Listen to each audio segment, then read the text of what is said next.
In the last video, we talked about how to set up your job board with Job Boardly. I gave you an overview of how the software works. Today, I'm going to talk about 5 ways you can find jobs to add to your job board. So let's get right into it. So when you log into Job Boardly, this is what you're going to see. First, you're going to see your dashboard that has your jobs, your subscribers. This is a test board for me, so the numbers look a little bit weird, but this is the test board that I'm going to use to show you how to set everything up correctly. What you want to do is come up here to jobs at the top and scroll down a little bit on the left, and you'll see the 5 methods you can use to add jobs. You've got the direct importer, the Job Backfiller, the Job aggregator, the CSV importer, the XML importer. So those are just different ways of adding jobs. I'm going to show you a brief overview of each of them. And then I'm going to create a longer video for the Job Backfiller because that's the one I use most often, and that's my favorite one. If you don't have a Jobboardly account already, stop what you're doing right now, stop watching, go to the comments, get my link, sign up with the link, and then come back here so that all of this makes sense. So I'll take it through each of these one by one, and then I'll tell you the one I like best, and I'll make a longer video for that. So let's get into the direct importer here. I'm going to click on that. So the way Job Boardly works is by credits, and you use the credits to import a certain number of jobs with the direct importer or the turbo backfiller. For this one, I'm going to show you how this works. If you don't have any credits, you're going to want to buy some first by clicking buy job import credits over here. If you do have credits, you can continue with this tutorial. So let's say you have a link of a job that you want to add. Maybe you came across a really good one in your research or on LinkedIn or somewhere, and you want to add it in. You can do that directly here. I'm going to show you one job board that I already have a link to over here. So I'm going to click accountant here in Malta. And what you want to do is you want to grab the link for that specific job. So I'm going to click here and grab that specific link and then come back over here to Job Boardly. Then you're going to click import job. Give that a second. And then it gives you another warning here that each direct import costs 1 credit, whether it fails or succeeds. So I'm going to put in the link over here. And then if you see like an excess, amount of characters at the end, you can take that off. What you want is the direct link to that particular job, and then click on import job. Then you'll see that it's queued up here at the end. If you just give that a second and then refresh it, you should see that it is either completed or gives you an option to view the job. I'm going to refresh my page. There you go. And so I'm going to click on view job so we can take a look at it. And you'll see it has the job title. It should have the information about the company that is doing it. It should have full-time arrangements.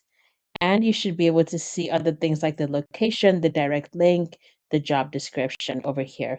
You can also go into it and edit it directly. So if you click on edit, you can change the title if you want something else, or if you don't like how the title looks. For example, you can make this accountant in Malta, for example. The company name should be there.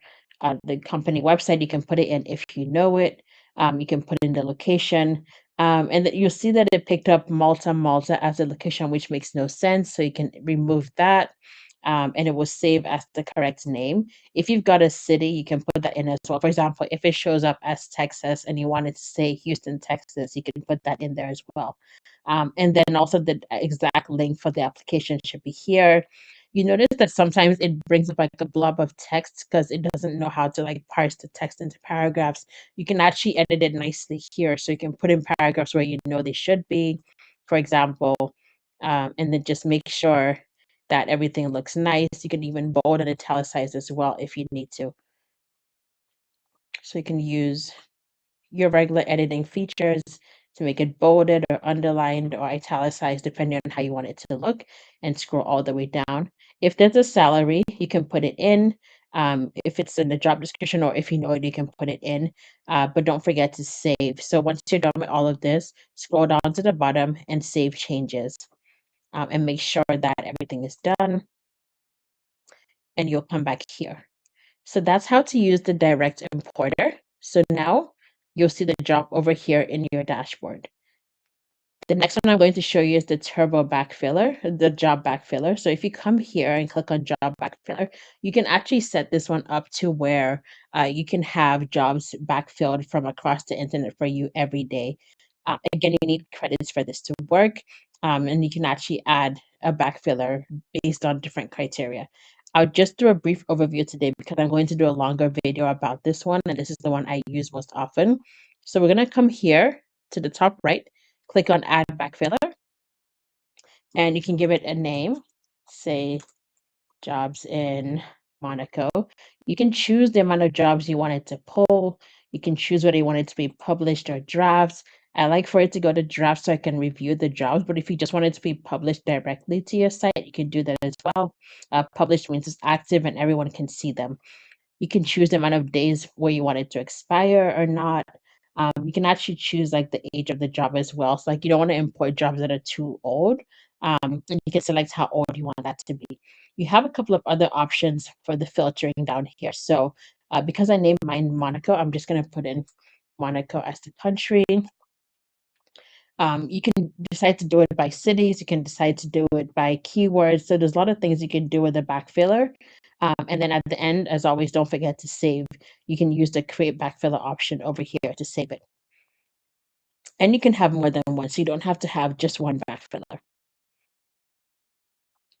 For the job aggregator, if you have a specific website that you want to pull the jobs for, this works really well. So let's say, for example, you have a lot of jobs that fit your criteria from a particular job board.